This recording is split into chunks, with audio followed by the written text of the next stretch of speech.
ఎవరి జడ్జిమెంట్ వాళ్ళు ఇచ్చేసుకోవచ్చు. పెద్దిరెడ్డి రామచంద్రారెడ్డి ఉదంతంలో ఏంటంటే వ్యక్తిగత కక్ష తీర్చుకుంటున్నారు. ఇంతకుముందు ఆయన కుప్పంలో చంద్రబాబుని దెబ్బగొట్టేడందు విషయంలో వ్యూహాత్మకంగా వివరించి సక్సెస్ అయ్యాడు 3 వంతులు.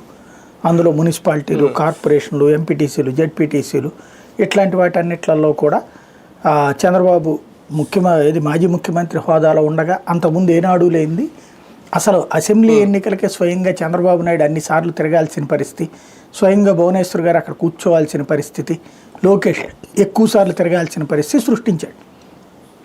అంతగా పబ్లిక్కి సంబంధించి ఎత్తుగడలు వేసి సక్సెస్ అయ్యాడు.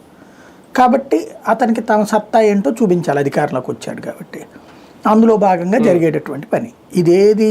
ఇప్పుడు వీళ్ళు చెప్తున్నటువంటి వార్తలు లేకపోతే ఇప్పుడు రాస్తున్నటువంటిది ఏది కూడా ఈ 5 ఏళ్లలో జరిగినాయి అని రాయట్లా, 20-30 ఏళ్ల నుండి జరిగినాయి అని రాస్తున్నారు.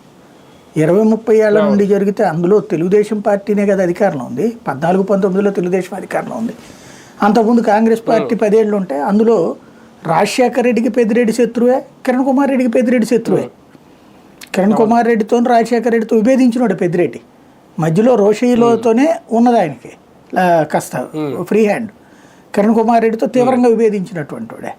అట్లాంటి పెద్దిరెడ్డి ఏ విధంగా మరి ఆ టైంలోనే దెబ్బ కొట్టేవాళ్ళు కదా.